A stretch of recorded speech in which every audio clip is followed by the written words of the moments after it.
તાજેતરની ગુજરાત રાજ્યમાં યોજાયેલી સ્થાનિક સ્વરાજ્ય સંસ્થાઓમાં ચળવળથી ફતેહ દેશના લાડીલા વડાપ્રધાન માનનીય નરેન્દ્રભાઈ મોદી સાહેબ ઉપર વિશ્વાસ મૂકીને માનનીય નીતિન નવીનજી રાષ્ટ્રીય ભારતીય જનતા પાર્ટીના અધ્યક્ષ માનનીય ગૃહમંત્રી શ્રી અમિતભાઈ શાહના માર્ગદર્શન નીચે ગુજરાત રાજ્યના લાડીલા મુખ્યમંત્રી માનનીય શ્રી ભૂપેન્દ્રભાઈ પટેલ, ભારતીય જનતા પાર્ટીના પ્રદેશ અધ્યક્ષ આદરણીય શ્રી જગદીશભાઈ વિશ્વકર્મા, નાયબ મુખ્યમંત્રી ભાઈ શ્રી હર્ષભાઈ સંઘવીના નેતૃત્વમાં જનતાએ પૂરો ભરોસો મૂકીને જીતાડ્યા છે ત્યારે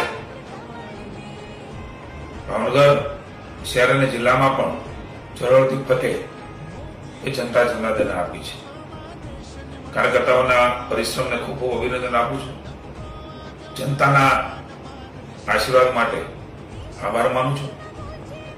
ભાવનગર શહેરમાં સતત 7મી વાર એટલે કે 30 વર્ષ પછી પણ ભારતીય જનતા પાર્ટી ઉપર ભરોસો મૂક્યો એ અતિ મહત્વનું કહી શકાય એવું જનતા જનાર્દનના આશીર્વાદ છે.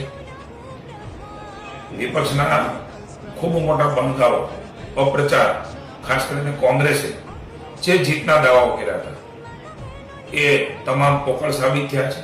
માત્ર 8 સીટો ઉપર મહાનગરપાલિકામાં એ સીમિત થઈ ગઈ છે.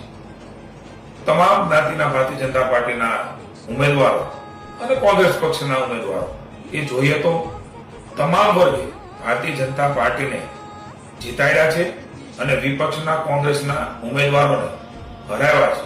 હું ભાવનગરની શહેર અને જિલ્લાની જનતાનો અને ગુજરાતની જનતાનો થોડું સ્વીકાર કરું છું. આ જીત એ મોદી સાહેબ ઉપરના ભરોસાની જીત છે, વિકાસની જીત છે. આ વિકાસને આગળ ઉપર લઈ જઈ અને જનતા જનાર્દનના સેવા કરવાના મોકા માટે ભાજપને જીતાડ્યું છે ત્યારે હું ખૂબ ખૂબ આભાર માનું છું. ભારત માતા કી જય.